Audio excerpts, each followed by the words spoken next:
On this podcast, we're going to be talking to all different kinds of people that are all on their own journey and they've all got their own story to tell. We're going to go beneath the surface. My name's Paul Schweiler and I hope you enjoy.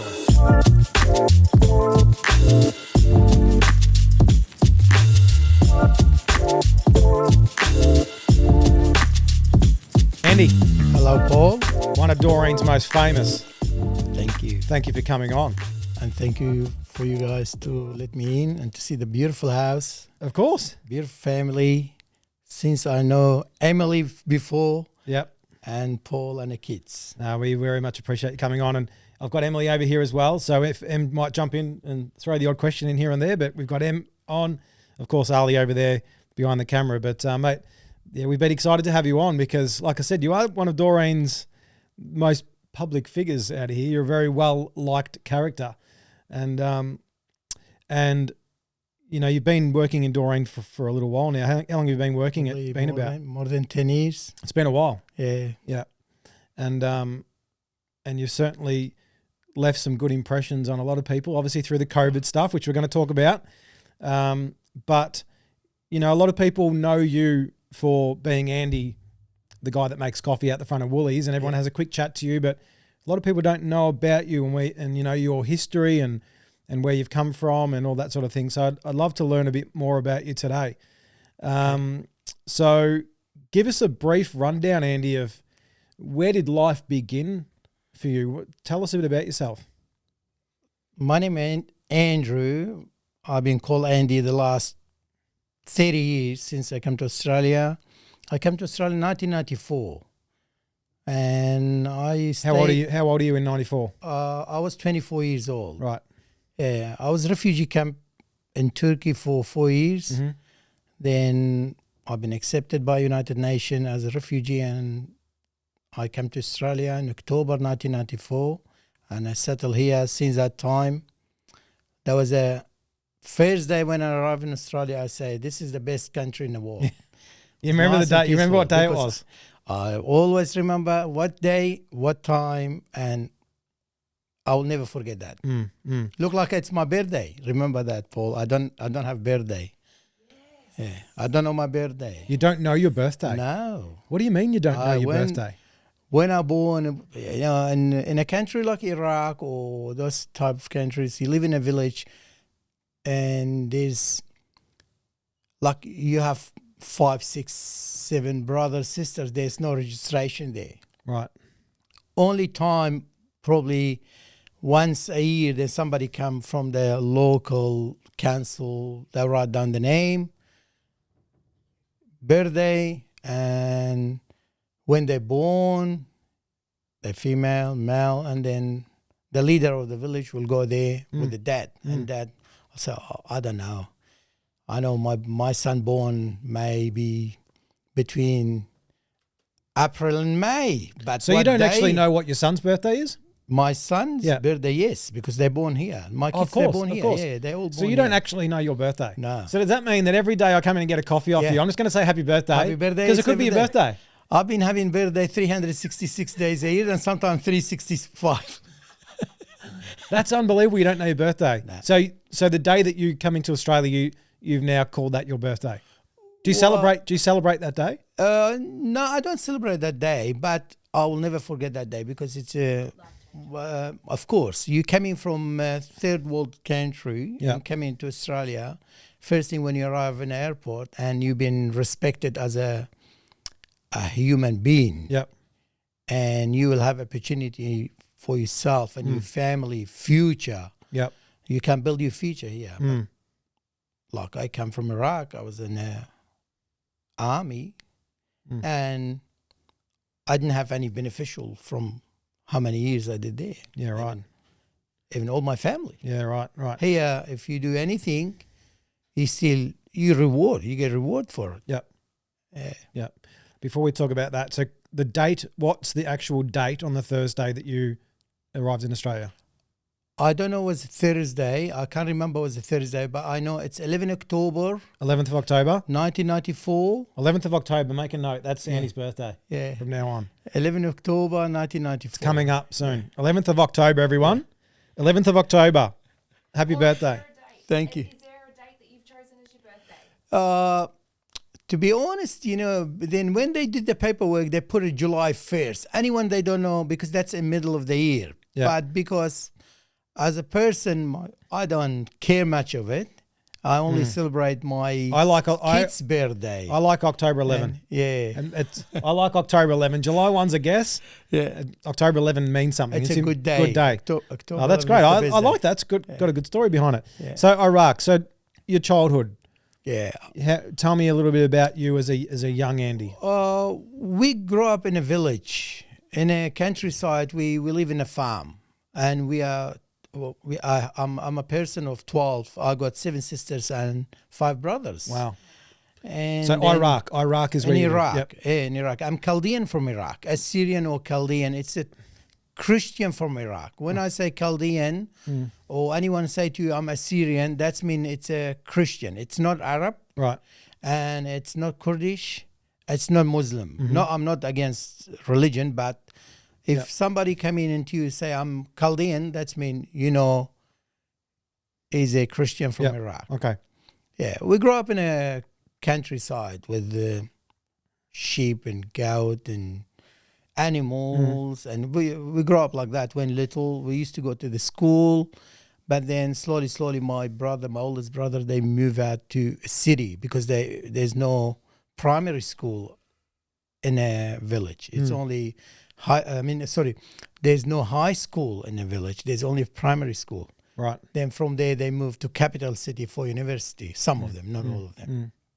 It was a good life when you're young. So you had a good childhood. You got good memories. Yeah, good, very good childhood. Yeah. What did you Were do? they busy? Busy. When you're young, you're always like, now, these kids here, you cannot play outside.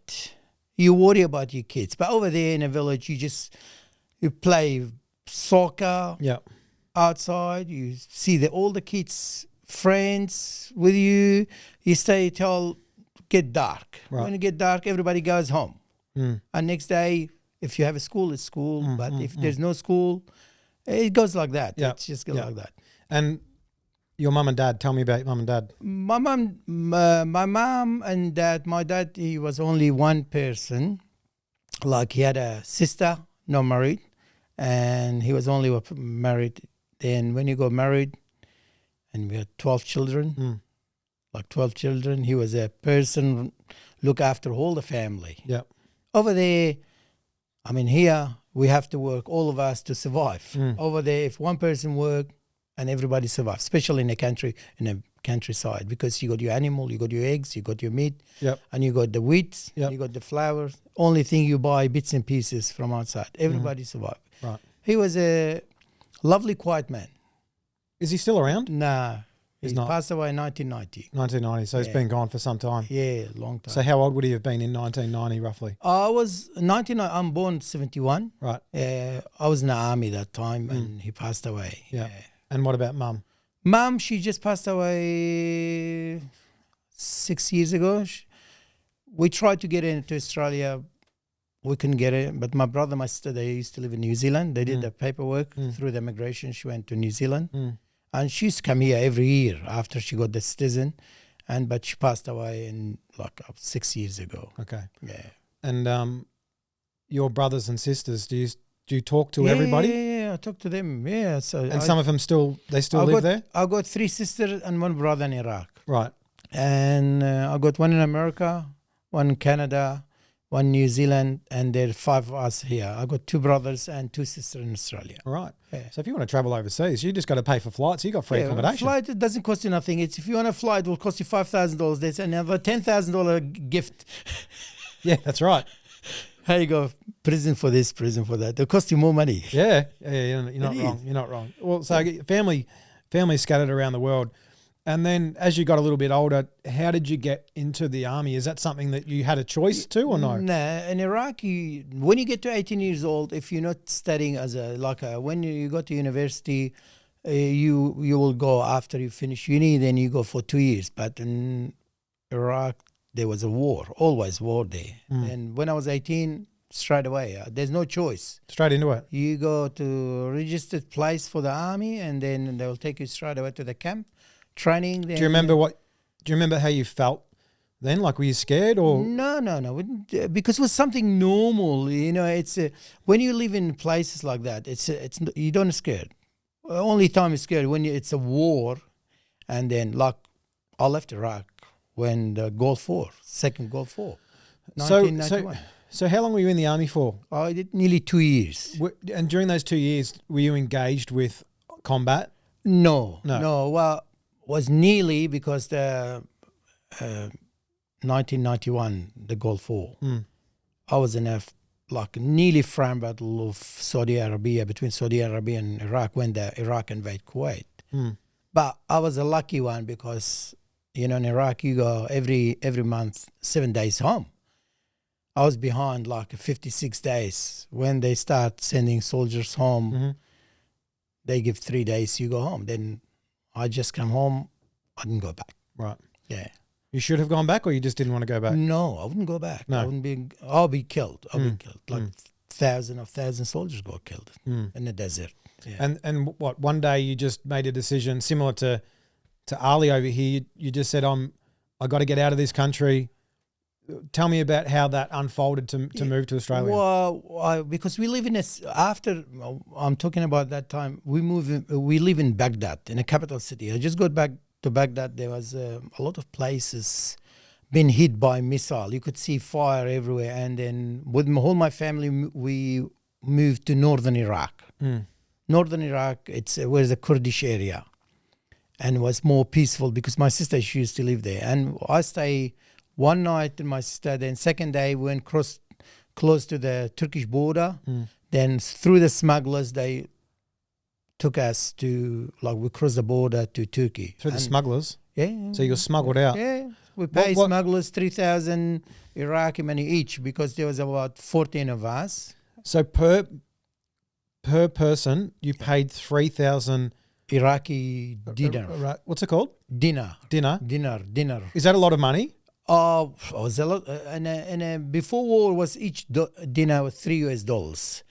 But that time probably was 1.5 or 2. So it's still significant money. So So it's $4,500 US back then, something like that. There was a lot of money, but then you saved your life. So you were smuggled. Yeah. Realistically, what would have been the penalties if you got caught? I'll get killed, executed straight away.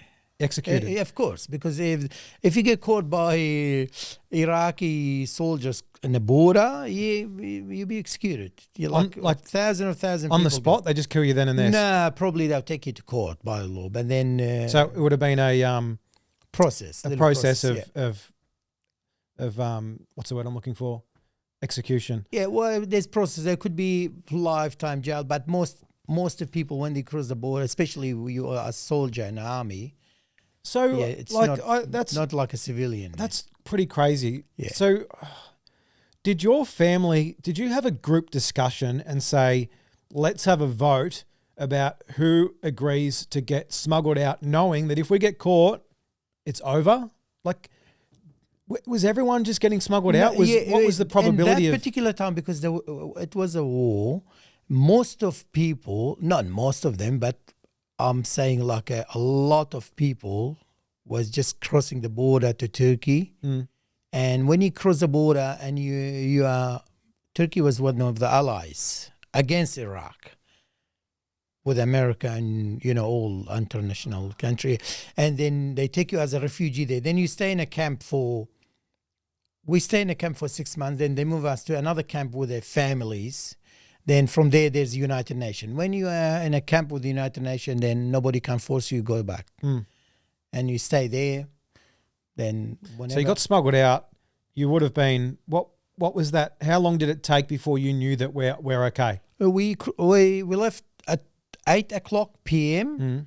Nighttime. You have to be at nighttime. We cross the border through the mountain. You go over the mountain. 8 hours. 4 o'clock, I think it was 4 or 4:30. We already... There's a small river. It's not Tiger River. It's one. Was it a river? You have to cross that river. Then other side of the river is Turkey. Then you walk further up. The smugglers, they know where's the Turkish soldiers' control area. They tell you to walk this way, then from there they take you. So you were confident that it was all going to be okay? Well, we're not confident, but you you scared? take a risk. No, You must have been. you don't scared, but you take a risk. So you weren't scared? No, because a lot of people before they left Iraq, They get through. they arrived, and many of them they die because they're mind bomb in a way. You know, the mind. You know what's mind bombs? Right, yeah. They put it Yeah, in yeah, the that's ground, it. and you could. You can't see if you step on them, it's game over. I know some of my not my family, my sister's nieces from her her husband's side. One of the son, they lost their son. One of the bomb blow up before they crossed the border. So when you got through and your whole family knew, by the way, what did they smuggle you in the back of a truck or something, was it? No. You just walking. You're walking because in the mountain there's nothing you can. You go through the mountain. Right. Mountain, it's just like a high. So you all walked together or everyone spread out? At that time we were 14 of us. There was not all my family. It was my brother, one my cousin, two my cousins, a few people I know. Then there's some others we don't know them. So you're carrying bags of clothes or food? Just a bag. Just a bag and some So food. you leave everything behind? Yeah, and that's it. Some money in your pocket? Money in a pocket, and you got something with you. If you don't get to the border, you're not going to give it to the smuggler to take it back, to take his money. Like, I had a Iraqi dinar, cut in half, left at home with my mom's cousin. And the smuggler, if you don't bring same piece, the one I had it with me, that means I'm not safe. I didn't arrive safe. Right. And when he take that piece and then he will join it together as the same part of the money or whatever. It's not only money, it could be anything else. And then that guy, he will give him the money. That's wild. Yeah. Okay. So you get through. Then where do you end up? But what's the length of time before you try and get on an airplane and get? Oh, we stay 4 years in northern Turkey. Right. In a refugee camp. Okay. 4 years. Then after that, then when it was in United Nations, then they do interview. They accept you as a refugee. Then I'll tell Australia, okay, for example, Australia need 500 people. They'll send 500 people an interview. You do interview. If they accept you, then you do the exam, like test, blood test, X-rays and stuff. If nothing wrong with you, then if everything passed, then you wait for the visa. When visa comes, then United Nations will take you through all the paperwork. Then they. And did your whole family try and get into Australia? No. I was only by myself with my brother, but my brother went back. My older brother went back. Then after years, through, because I've been here nearly 30 years. And I tried to get two of them to New Zealand. And then they come to Australia. And then one of my sister, she got married. And I had another brother in Syria. He stayed there 8 years. Then he came to Australia. But there's still some of them there. You can't get everybody out. That's too hard. So you flew to Turkey. From Turkey to New Zealand? No, to Australia. To Australia. Melbourne, yeah. Melbourne. Yeah. And then that was it? That's it. And since that time, I'm in Melbourne. What do you remember, like when you walked out of the airport in Melbourne? Yeah. So you get off the plane, you're at Melbourne Airport, have you got any baggage? Oh, just a bag. Just a bag. Yeah. You get your bag, you walk out, and there's freedom. Yeah, it's. Do you remember what that felt like? Do you remember what you were thinking? No, I wouldn't think about anything because when we came here, I already had my cousin. He arrived here in 1992, and there was a lot of Iraqi with us. There was a lot of people waiting in the airport, and then they just pick us up. Like I went to my cousin's house. I stayed there for nearly 6 months. Then I move out. I left. Like I say, I'm gonna live by myself. Yeah. Okay. It was beautiful. Then you see. Did you tour around? Did you go and look around and explore? Or did you go and find? Did you need to find work? Well, when I arrived straight away, after a little while, then I asked if I can get a job, and then they say, through people, like Paul is working, okay. Yeah. But then if just for cash. No, anything, because I worked straight away. I didn't work straight away. Then for a little while, you got to Centrelink, then they job network, Okay. That time was job center. Yeah. I think it was job center. Yeah. They look for job for you. Mm. They found a job for me in a bakery. Then I worked for a little while In a bakery? Yeah, I worked in a bakery, Middle Eastern bakery for a little while. Then I think 7 months. Then I stopped. Then I work in a factory for 5-6 years. Then I work in a cleaning. I did too many jobs. I never stopped. Well, you come across as someone that probably doesn't complain too much about work. You just do the job and get on with it and do Why what are you going to gotta do. complain if you got an opportunity to work? And there's a lot of people staying home, bludging and doing nothing. And you're young and you're active and you want to build your life. That's right. I'm a person like where I never been lazy in my life. No. I always been You since I don't was come young. across as that person. And then I never rely on somebody else to look after me. I always say, if I can do it, why not? Yeah. Even I don't speak English. I start a few words. Yeah. But then slowly, then You start to learn. Yeah, learning. And you're married now with kids, I'm right? married with 3 kids. And what's your wife's name? Niran. Niran. Yeah. Tell me about how you met Niran. Niran, my mom, she was in Jordan. And always my mom, she would say, oh, why don't come here? There's a beautiful families here. There's nice girls here. Maybe you'll be happy and you get married. Where's that, Jordan? Jordan. Jordan. Where's Jordan? Jordan is in Middle East. Right. Jordan is close to Iraqi border. Right, too. okay. Yeah. Then in 2000, Yeah. I was working in a factory, just Christmas holiday. Mm-hmm. I just took some extra holiday. Then I said, I better go. Try my luck. Then I went there and I see my wife. So you went back home? No, I went to Jordan. I didn't go back home. What country is that? Jordan, it's Middle Eastern. Middle Eastern? Yeah. It's you never heard about Jordan? No. Jordan, it's close to Iraqi border. Yeah. Israel. Okay, right. Yeah, I think, I'm not sure it's a Lebanon side. So you flew over there just for a holiday?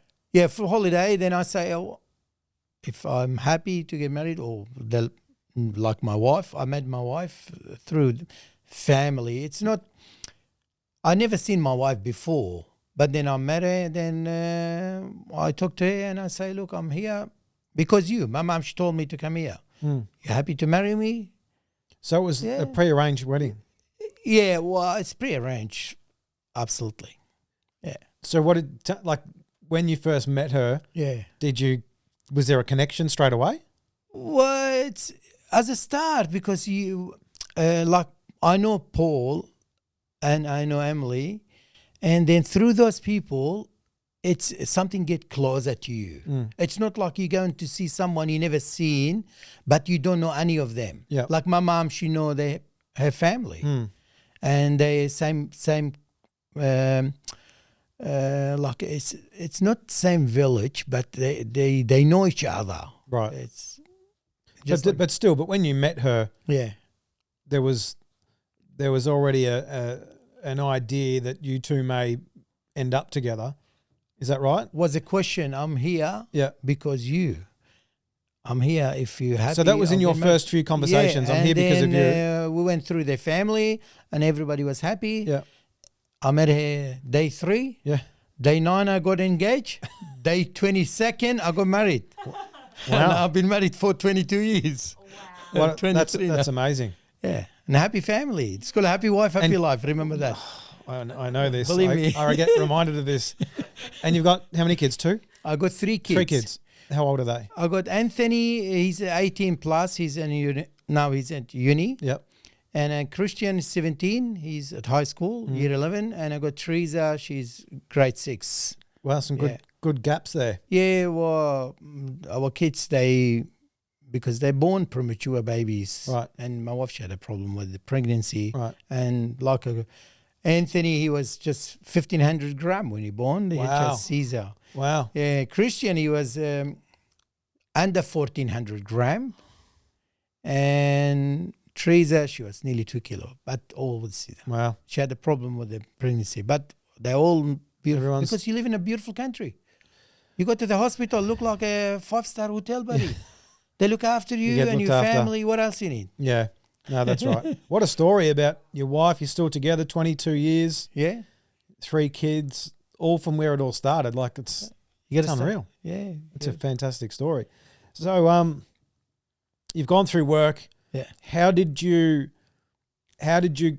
find Doreen? How did you get here? Doreen, the boys, they bought the business, Adam and his family, and I used to work somewhere else. Right. And they asked me if you can work with us. Is that issue? Because Yeah.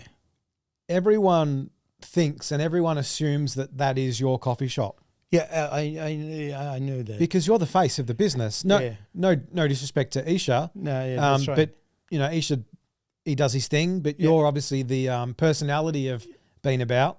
yeah, So everyone thinks it's your coffee shop, but it's not. It's not. I'm just a worker, but wherever I work, and I work like it's You treat it like it's mine. yours. Yeah. I deal with every single customer coming anywhere or any places when I work. I deal them that like I know those people. I do my best for them. Yeah. I'm happy. I'll try to make them happy. Doesn't of matter. course, of Even I course. work in a factory like before. Yeah. With just workers, I never had any issues from the big boss to the young one.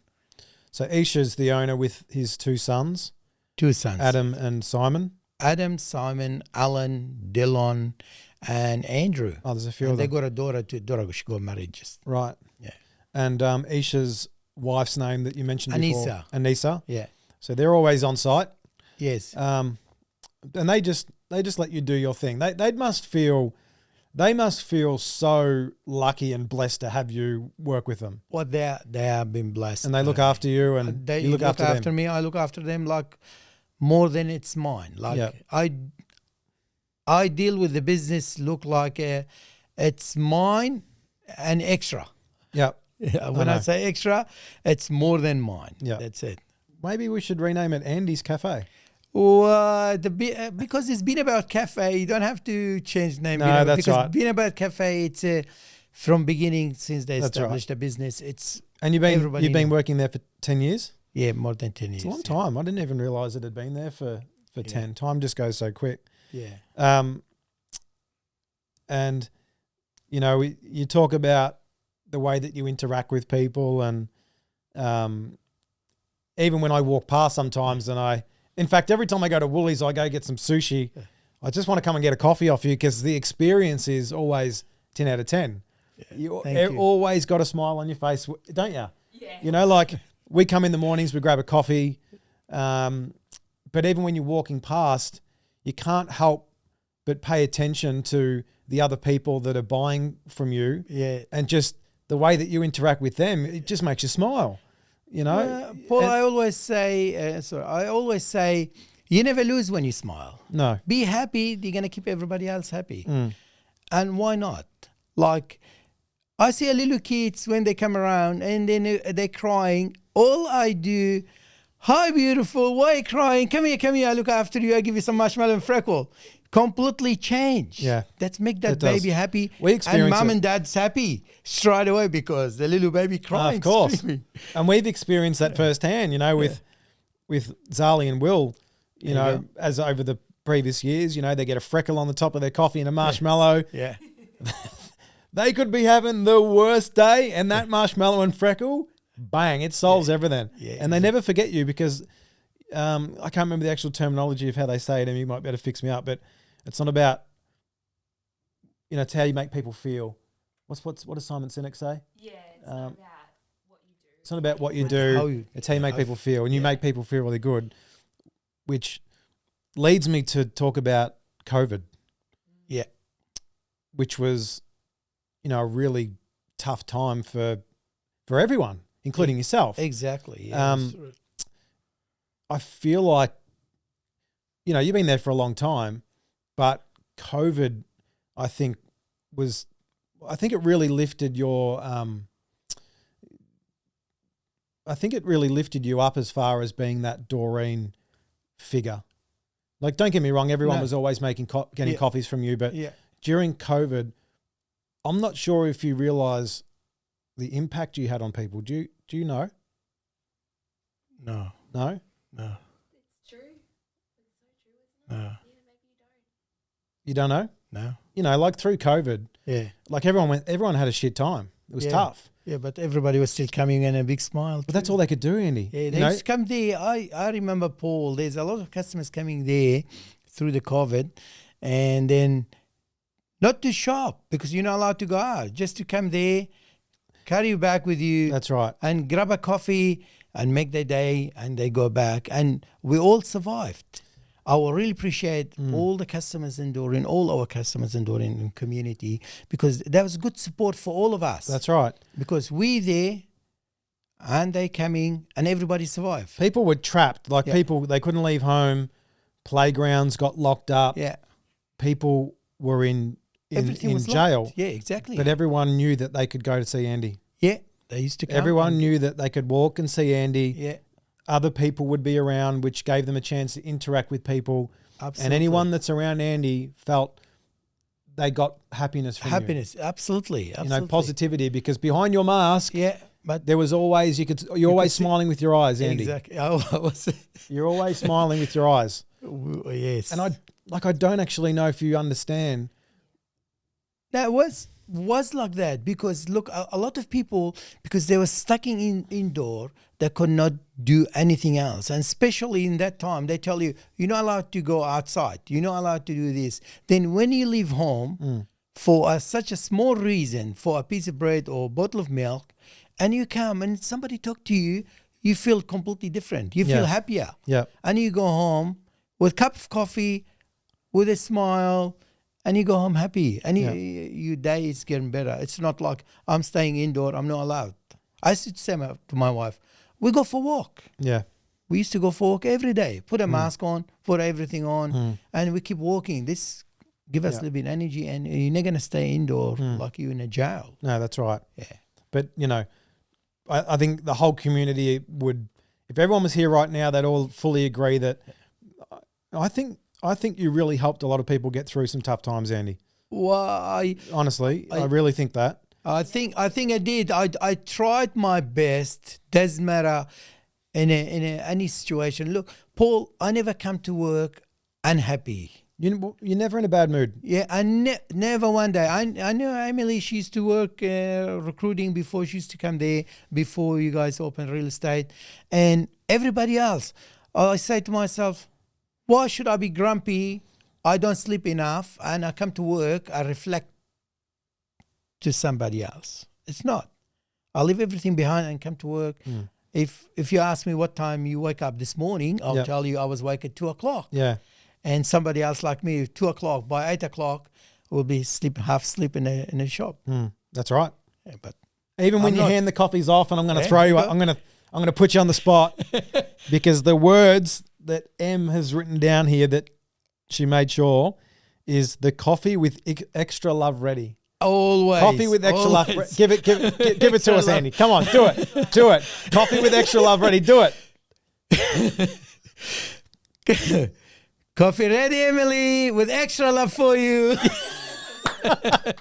Oh, that'll stick with everyone forever. I tell you, You know, what. like it just, you know, it comes from the heart. It It's is not come said. from It's the not. heart. It's not coming from a place that is fake. You mean No. it. You want everyone to feel good, and you know. Look, Paul, everything what I do there, I do it from my heart. I say it from my heart. It's not because I run the business. You know, there's a lot of people coming. It's no good to say this, and there's no money. Card is not working. I never charge. Go. Yeah, I know. Whenever you come back, you pay for it. It's You've up got to to you. trust with everyone. I'll pay for it. Yeah. If they don't come back, Yeah. I said to the boss, I pay for it. But whatever I say, they that would trust happen. me. Everyone comes back and Everybody comes back. Yeah. Everybody comes back. And never one day I say to a person, he comes in, he forget his wallet. Oh, I'm going to get my wallet. I said, no, please. Yeah. Make you coffee. You take that pay. Yeah, fix it up later. and fix it up. And I did with the shopping Woolies. Yeah. A lady, she went to Woolly in the card, not working. Mm. I got money and I gave $50. Yep. I say, pay for your shopping and pay me after. Yeah, that's amazing. I That- mean, why not? If I could help, why not? I know.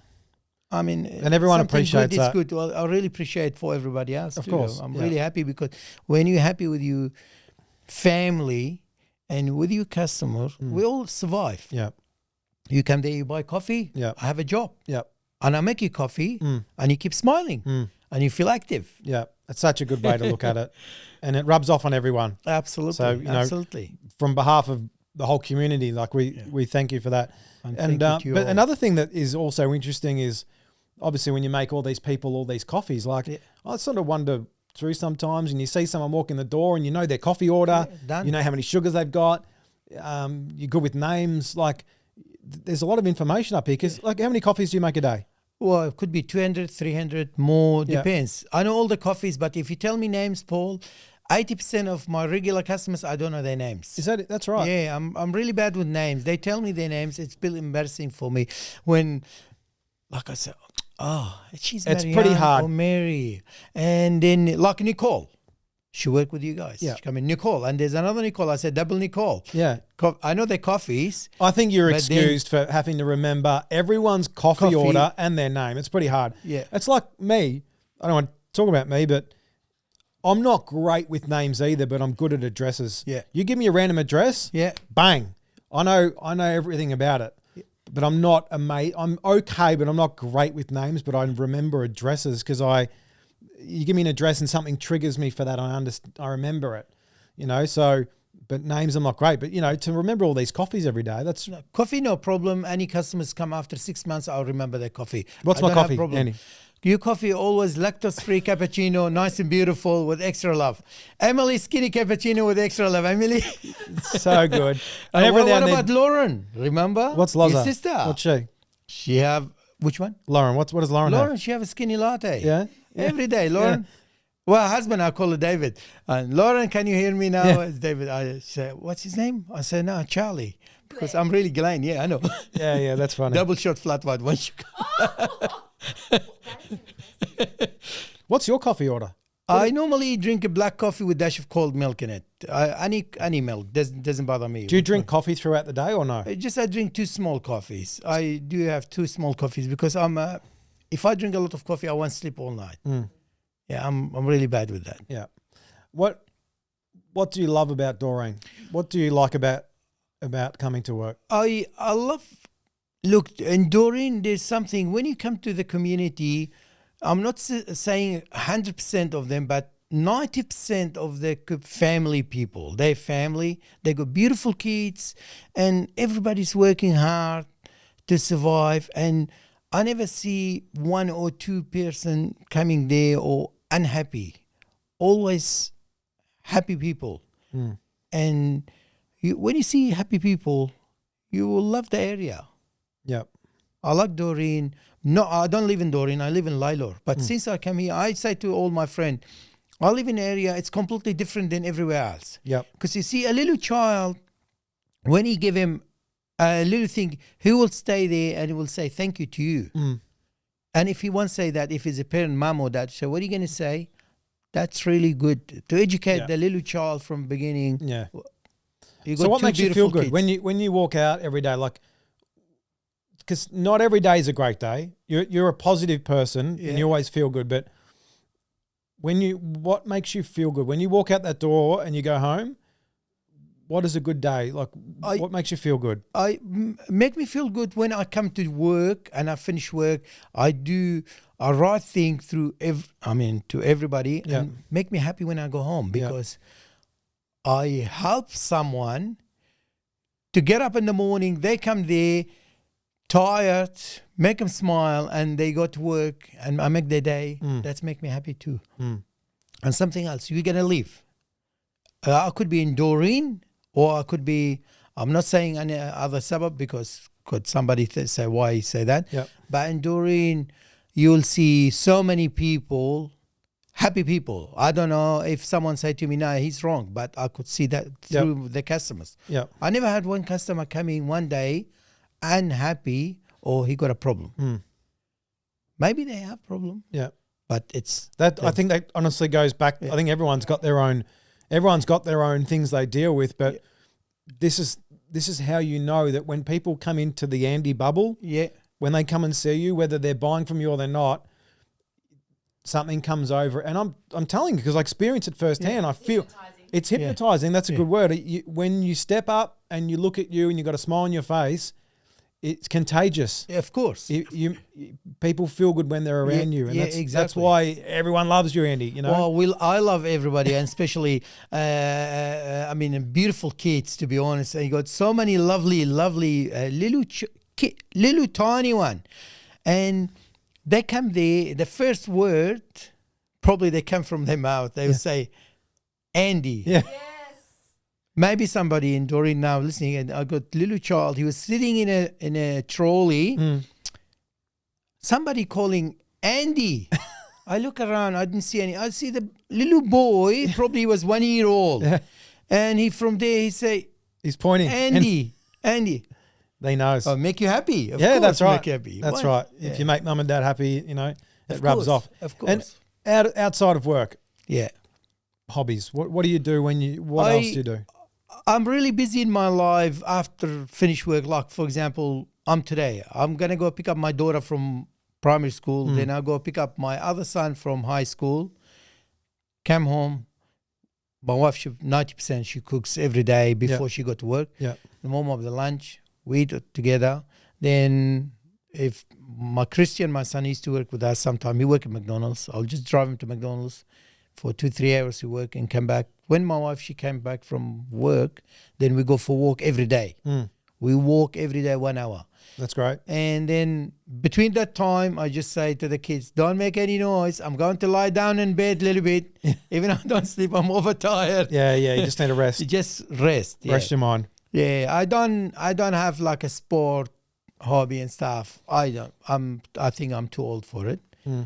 And what do you mean you're too old for it? When I say too old, like I don't play football. Competitive sport. I used to love soccer. I used to play soccer when I was young, but I just watch now. Just watch TV, watch documentary, and I watch a lot of series from South America. Yeah. I watch those ones. Mexican, Colombian. I put my glass of whiskey there with a glass of, some ice in it, drink, and enjoy. And you're done. And weekend, sometime my brothers come to my place, my sister or whatever, we do barbecue. We sit together. The one in Australia here, having a couple drinks. That's good. Yeah. That's great. What's the future hold for Andy? Well, future hold. Do you have any goals? Have you got plans to travel again? Like what?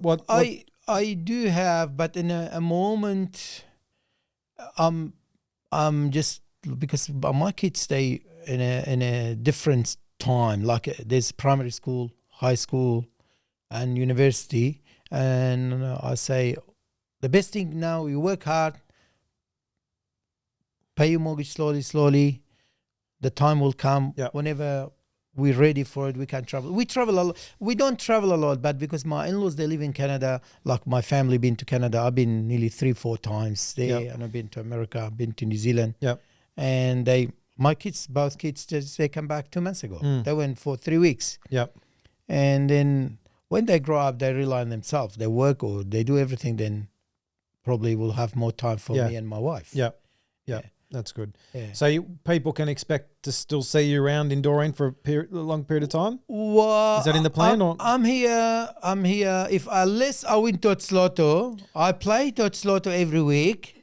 If you won $3 million tonight, what would you do with it? With $3 million tonight, if I win, there's 5 of us in a family. Wife, she'll take 500. Each kid will take 500. There's $2.5 million finish. Yeah, they gone, and you got a less than $500,000 mortgage. You pay the mortgage, buy a nice car, and go holiday. That's it. And then I'll see you back at work on Monday. That's it.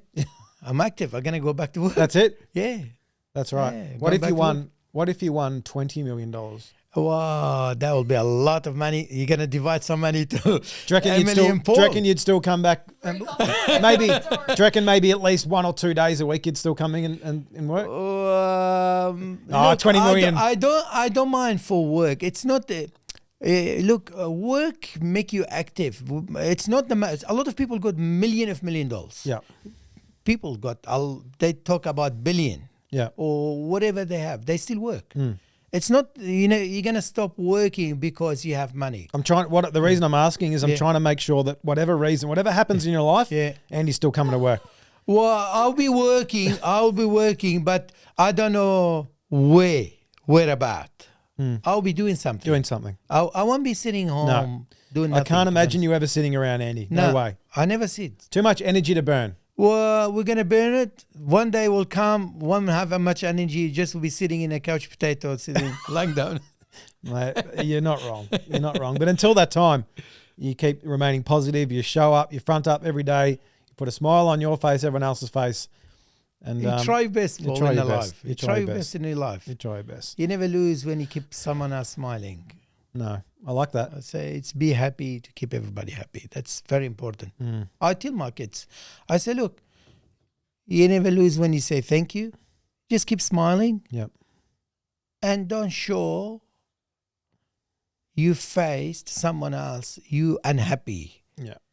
Because if you do that one, it will be reflection. You've obviously been through some tough times and you've had a lot of great times, but I'm sure you've been through some tough times. Like what advice do you give to people out there that may watch this that are struggling at the moment? They're feeling unhappy, or you know. Look, there's no point to be unhappy, and there's no one have easy life. But if you make like a little thing, if you make it smaller, will disappear. But if you make it bigger, will grow bigger. It's a little problem between you and Emily. If she say to you, "Give me a glass of water," and you're unhappy, you say a word like the way you say it could cause problem. Yeah. But why would do that? And nothing easy. No. But we're all happy. We gonna keep going. It could be worse. That's right. There's a lot of people that don't have food to eat. That's correct. Always Yeah. been so grateful and happy. I'm always been like this. I'm always been like this. Doesn't matter what. Like my son went to America to see my brother, my older brother in America, and he asked him, Christian asked my brother, he said to him, tell me about my dad. How was my dad? He was happy, active boy, always happy. Yeah, that's where you got it from. Mate, I grew up like this. I don't know. Maybe somebody will say, "Nah, he's lying," but I'm not. No. I'm always like this. No way. I think everyone that watches this will believe you when you say that, because We feel it. has anyone, and I'm looking at the camera for the person watching this, has anyone ever seen Andy in a bad mood? Never. Never. And if you are, Never. if something is bothering you, you never, ever let that get in the way of the way that you deal with your customers. No. And never. I think that's a lesson for me. Yeah. It's a lesson from everyone. You know, front up. You always got to be aware of how you make other people feel. That's important. Yeah, that's very important, especially in this life. Look, there's communication. You show what you look like. Like you are a person, you could be helpful or you could be one of the best. And if you don't show those things to people, they won't know you. How I know Paul?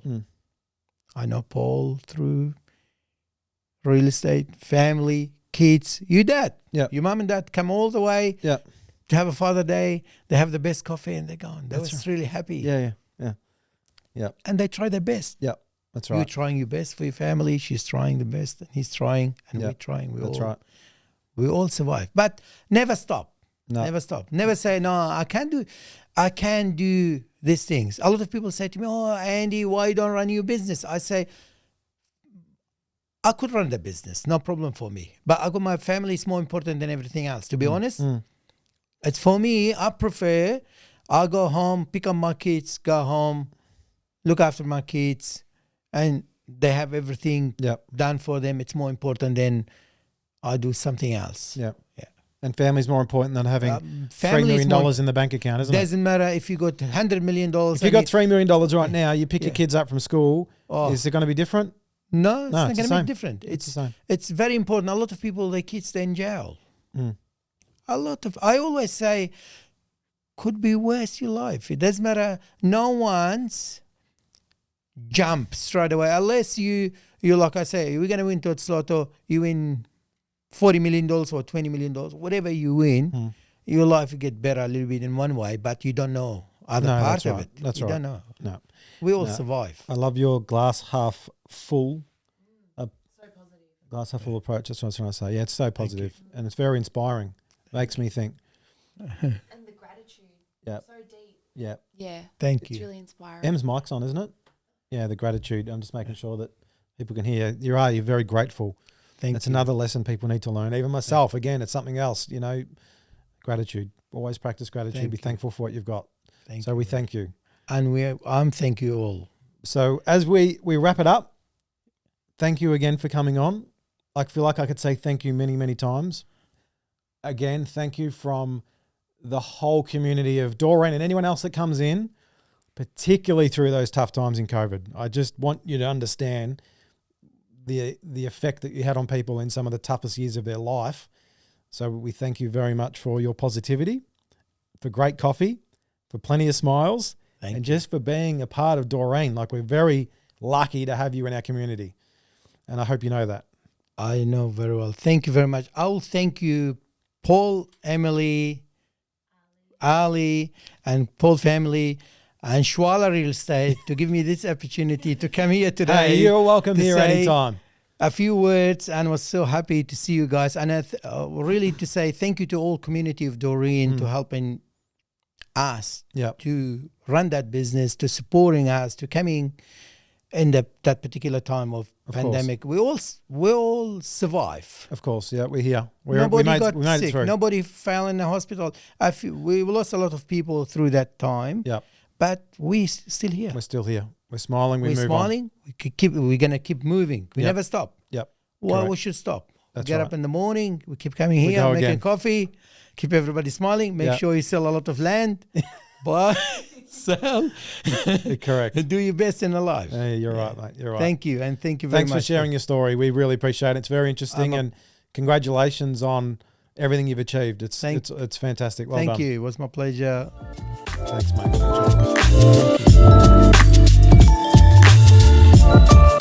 Thank you.